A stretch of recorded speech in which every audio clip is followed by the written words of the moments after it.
Hello my YouTube family, ಹೇಗಿದ್ದೀರಾ ಎಲ್ಲರೂ? I hope ಎಲ್ಲರೂ ಚೆನ್ನಾಗಿದ್ದೀರಾ. ಅದೇ ರೀತಿ ನಿಮ್ಮ ಲೈಫ್ನಲ್ಲಿ ಪಾಸಿಟಿವ್ ಆಗಿ ಥಿಂಕ್ ಮಾಡ್ತಾ ಇದ್ದೀರಾ ಅಂದ್ಕೊಂಡಿದ್ದೀನಿ. ಇವತ್ತಿನ ರೀಡಿಂಗ್ ತುಂಬ ಸ್ಪೆಷಲ್ ಆಗಿರುವಂತಹ ಈವ್ನಿಂಗ್ ರೀಡಿಂಗ್ ಆಗಿರುತ್ತೆ. ಅವ್ರು ಯಾಕೆ ಸೈಲೆಂಟ್ ಆಗಿದ್ದಾರೆ, ಆದರೆ ಮನಸ್ಸಿನ ಒಳಗಡೆ ಏನು ಫೀಲ್ ಮಾಡ್ತಾ ಇದ್ದಾರೆ ಅನ್ನೋದನ್ನು ಈ ರೀಡಿಂಗಲ್ಲಿ ನೋಡೋಣ. ಇದೊಂದು ರ್ಯಾಂಡಮ್ ಅಲ್ಲ, ಇದು ನಿಮ್ಮ ಹಾರ್ಟ್ ಎನರ್ಜಿ ನಿಮ್ಮನ್ನು ಇಲ್ಲಿ ತಂದು ನಿಲ್ಲಿಸಿದೆ. ಅಂದರೆ ಇದು ಒಂದು ಇನ್ಸಿಡೆಂಟ್ ಅಲ್ಲ, ಇದು ಜನರಲ್ ಕಲೆಕ್ಟಿವ್ ಟೈಮ್ಲೆಸ್ ರೀಡಿಂಗ್ ಆಗಿರುತ್ತೆ. ಎಲ್ರಿಗೂ ಕೂಡ 100% ಮ್ಯಾಚ್ ಆಗಬೇಕು ಅಂತ ಇಲ್ಲ, ಪ್ರತಿಯೊಬ್ಬರ ಎನರ್ಜಿ ಕೂಡ ಬೇರೆ ಬೇರೆ ಆಗಿರುತ್ತೆ. ಸೊ ನಿಮಗೆ ಎಷ್ಟು ಮ್ಯಾಚ್ ಆಗುತ್ತೋ ಅಷ್ಟನ್ನು ಮಾತ್ರ ತಗೊಂಡು ಬಾಕಿ ಉಳಿದಿರೋ ವಿಷಯಗಳನ್ನು ನೀವು ಅಲ್ಲಿಗೆ ಬಿಡಬೇಕಾಗುತ್ತೆ. ಈ ರೀಡಿಂಗಲ್ಲಿ ಬರುವ ಯಾವುದೇ ವಿಷಯಗಳನ್ನಾಗಲಿ ಫೋರ್ಸ್ಫುಲ್ಲಾಗಿ ನಿಮ್ಮ ಮೇಲೆ ನೀವು ಹಾಕ್ಕೊಳ್ಬಾರ್ದು. ಮೊದಲಿಗೆ ನಿಮ್ಮ ಮೈಂಡ್ ಕಾಮ್ ಮಾಡಿ ನೀವು ಯೋಚನೆ ಮಾಡುತ್ತಿರುವಂತಹ ವ್ಯಕ್ತಿಯ ಮುಖವನ್ನು ಇಮ್ಯಾಜಿನ್ ಮಾಡಿಕೊಡಿ. ಅವರ ಹೆಸರನ್ನು ಮನಸ್ಸಿನಲ್ಲಿ 3 ಬಾರಿ ಹೇಳ್ಕೊಡಿ.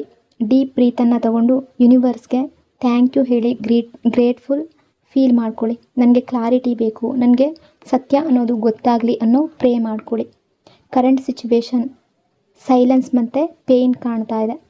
ನಿಮ್ಮ ಪಾರ್ಟ್ನರ್ ಸರಿಯಾಗಿ ರಿಪ್ಲೈ ಮಾಡ್ತಾ ಇಲ್ಲ, ಕಾಲ್ ಇಲ್ಲ, ಮೆಸೇಜ್ ಇಲ್ಲ, ಕಮ್ಯುನಿಕೇಷನ್ ಆಲ್ಮೋಸ್ಟ್ ಝೀರೋ. ಅಂದರೆ ಇದು ನೋ ಕಾಂಟ್ಯಾಕ್ಟ್ ಸಿಚುವೇಶನ್ ಆಗಿರ್ಬೋದು, ಮಿಸ್ಅಂಡರ್ಸ್ಟ್ಯಾಂಡಿಂಗ್ ಬಂದಿರುವವರಿಗೆ ಆಗಿರ್ಬೋದು, ಅಥವಾ ಗ್ಯಾಪ್ ಬಂದಿದೆ, ಫೈಟ್ ಆಗಿದೆ ಅನ್ನೋರಿಗೆ ತುಂಬ ಮ್ಯಾಚ್ ಆಗುವ ಎನರ್ಜಿ ಕಾಣ್ತಾ ಇದೆ. ಅಂದರೆ ಈಗ ಕಾಲ್ ಇಲ್ಲ, ಮೆಸೇಜ್ ಇಲ್ಲ, ಕಮ್ಯುನಿಕೇಷನ್ ಆಲ್ಮೋಸ್ಟ್ ಝೀರೋ ಆಗಿದೆ ಅಂದಮೇಲೆ ನಿಮಗೆ ತುಂಬ ಹರ್ಟ್ ಆಗ್ತಾ ಇದೆ. ನೀವು ಯೋಚನೆ ಮಾಡ್ತಾ ಇದ್ದೀರಾ, ನಾನು ಇಷ್ಟು ಎಫರ್ಟ್ ಹಾಕಿದರೂ ಕೂಡ ರಿಲೇಷನ್ಶಿಪ್ಪಲ್ಲಿ ಯಾಕೆ ಇವರು ಹೀಗೆ, ಈ ರೀತಿ ಥಿಂಕಿಂಗ್ ನಿಮ್ಮ ಮನಸ್ಸಿನಲ್ಲಿ ಬರ್ತಾ ಇದೆ. ನಿಮ್ಮ ಸೈಡ್, ನಿಮ್ಮ ಎನರ್ಜಿ ಅಂತ ನೋಡೋದಾದರೆ ನೀವು ಈ ರಿಲೇಷನ್ಶಿಪ್ಪಲ್ಲಿ ಕ್ಯಾಶುವಲ್ ಇರಲಿಲ್ಲ.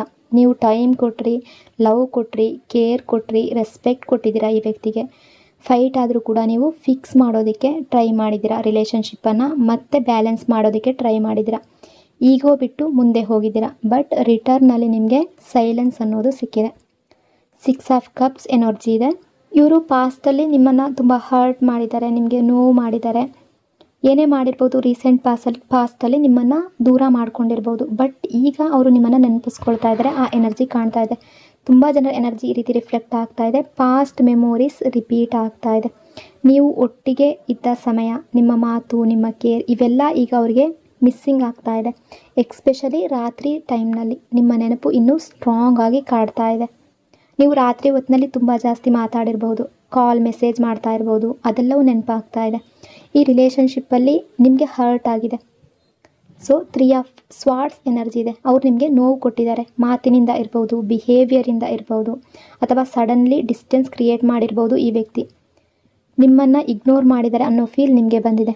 ಇದು ನಿಮ್ಮ ಹಾರ್ಟ್ಗೆ ತುಂಬ ಹೆವಿಯಾಗಿದೆ. 5 ಆಫ್ ಕಪ್ಸ್ ಎನರ್ಜಿ ಇದೆ.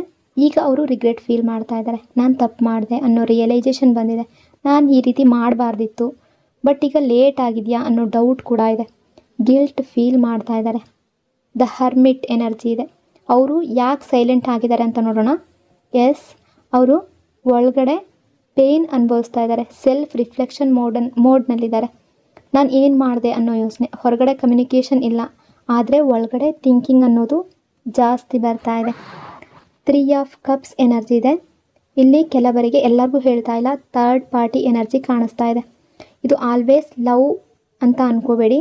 ಇದು ಫ್ಯಾಮಿಲಿ ಆಗಿರ್ಬೋದು, ಅಥವಾ ಲವ್ ಆಗಿರ್ಬೋದು, ಫ್ರೆಂಡ್ ಆಗಿರ್ಬೋದು, ಅಥವಾ ಅವರ ಕೆರಿಯರ್ ಆಗಿರ್ಬೋದು, ಫಿನಾನ್ಷಿಯಲ್ ಇಶ್ಯೂಸ್ ಆಗಿರಬಹುದು, ಏನೇ ಆಗಿರ್ಬೋದು, ಅಥವಾ ಕೆಲವರಿಗೆ ಆ್ಯಕ್ಚುಲ್ ಥರ್ಡ್ ಪರ್ಸನ್ ಕೂಡ ಇರಬಹುದು.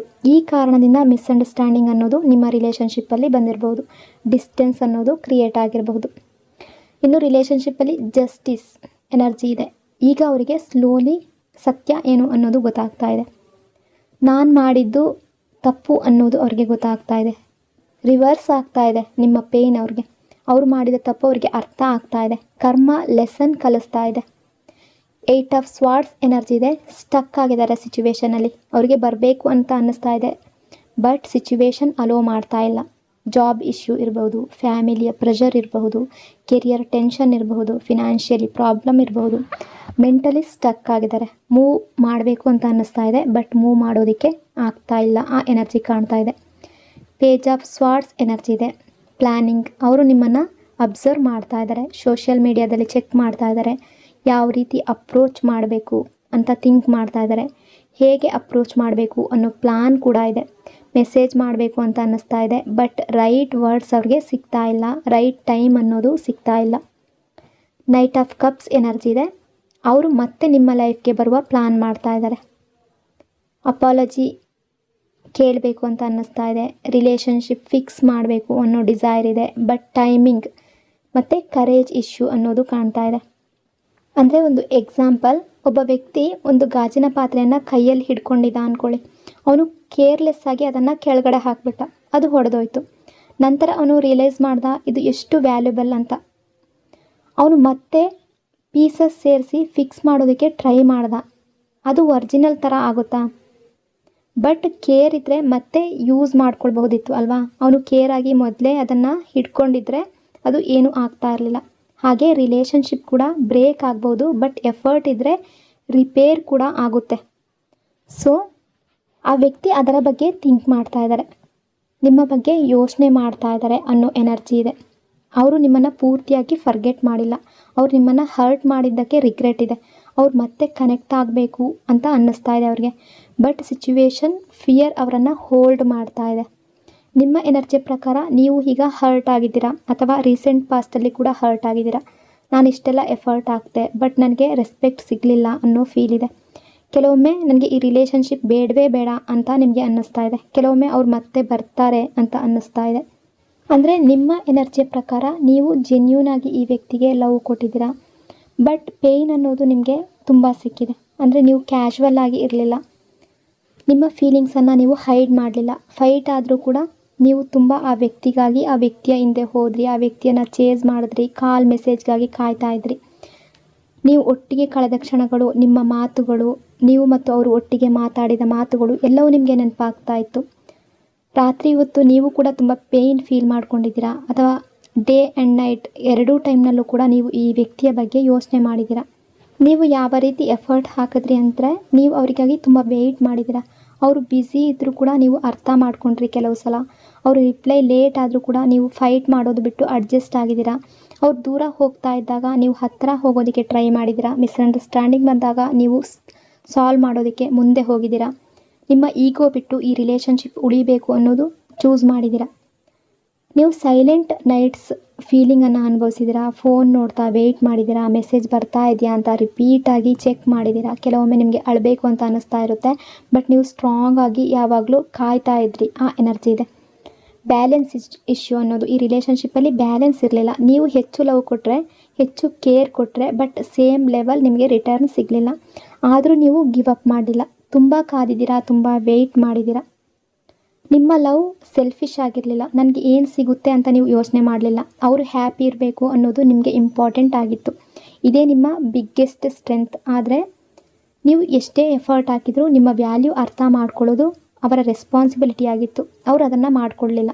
ನೀವು ಎಷ್ಟೇ ಎಫರ್ಟ್ ಹಾಕಿದರೂ ಕೂಡ ನಿಮ್ಮ ವ್ಯಾಲ್ಯೂ ಅರ್ಥ ಮಾಡ್ಕೊಳ್ಳೋದು ಅವರ ರೆಸ್ಪಾನ್ಸಿಬಿಲಿಟಿ ಆಗಿದ್ದರೂ ಕೂಡ ಅವರು ಅರ್ಥ ಮಾಡ್ಕೊಳ್ಳಿಲ್ಲ. ಲವ್ ಅಂದರೆ ಒಬ್ಬರು ಮಾತ್ರ ಹಿಡ್ಕೊಂಡು ಹೋಗೋದಲ್ಲ, ಇಬ್ಬರು ಕೂಡ ಈಕ್ವಲ್ ಎಫರ್ಟ್ ಹಾಕಬೇಕು. ನೀವು ಅಲೋನ್ ಫೈಟ್ ಮಾಡ್ತಾ ಇದ್ರಿ ಅಂದರೆ ಅದು ರಿಲೇಷನ್ಶಿಪ್ ಅಲ್ಲ, ಅದು ಸ್ಟ್ರಗಲ್. ಬಟ್ ಅದೆಲ್ಲ ಕೂಡ ಈ ವ್ಯಕ್ತಿಗೆ ಈಗ ನೆನಪಾಗ್ತಾ ಇದೆ. ನಿಮ್ಮ ಬಗ್ಗೆ ಥಿಂಕ್ ಮಾಡ್ತಾ ಇದ್ದಾರೆ. ನೀವು ಎಷ್ಟು ಸ್ಟ್ರಗಲ್ ಮಾಡಿದ್ರಿ, ಎಷ್ಟು ಪೇಯ್ನ್ ಅನುಭವಿಸಿದ್ರಿ, ಆ ಪೇಯ್ನ್ ಅವರಿಗೂ ಕೂಡ ಆಗ್ತಾ ಇದೆ. ನಿಮ್ಮ ಬಗ್ಗೆ ಯೋಚನೆ ಮಾಡ್ತಾ ಇದ್ದಾರೆ ಅನ್ನೋ ಎನರ್ಜಿ ಕಾಣ್ತಾ ಇದೆ.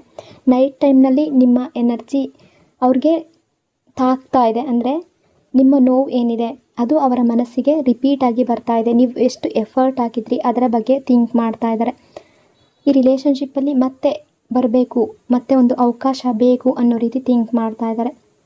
ನಿಮ್ಮ ಬಗ್ಗೆ ಯೋಚನೆ ಅನ್ನೋದು ಜಾಸ್ತಿ ಆಗಿದೆ. ನಿಮ್ಮನ್ನು ಮಿಸ್ ಮಾಡ್ಕೊಳ್ತಾ ಇದ್ದಾರೆ ಅನ್ನೋ ಎನರ್ಜಿ ಇಲ್ಲಿ ನೈಟ್ ಎನರ್ಜಿ ಕಾಣ್ತಾ ಇದೆ. ಸೊ ಈ ರೀಡಿಂಗ್ ನಿಮಗೆ ಇಷ್ಟ ಆಗಿದೆ ಅಂದ್ಕೊಂಡಿದ್ದೀನಿ. ಇಷ್ಟ ಆಗಿದರೆ ಪಾಸಿಟಿವ್ ಆಗಿ ಕಮೆಂಟ್ ಮಾಡಿ, ಲೈಕ್ ಮತ್ತು ಶೇರ್ ಮಾಡಿ. ನಿಮ್ಮ ಲವ್, ನಿಮ್ಮ ಸಪೋರ್ಟ್ಗೆ ಥ್ಯಾಂಕ್ ಯು ಸೋ ಮಚ್. ನಿಮ್ಮ ಹಾರ್ಟ್ ಅನ್ನೋದು ಹೀಲ್ ಆಗಲಿ, ನಿಮ್ಮ ಲೈಫಲ್ಲಿ ಹ್ಯಾಪಿನೆಸ್ ಅನ್ನೋದು ತುಂಬಲಿ ಅಂತ ಬ್ಲೆಸ್ ಮಾಡ್ತಾ ಇನ್ನೊಂದು ಡೀಪ್ ರೀಡಿಂಗ್ನಲ್ಲಿ ಮತ್ತೆ ಸಿಗ್ತೀನಿ. Lords of love. Thank you so much.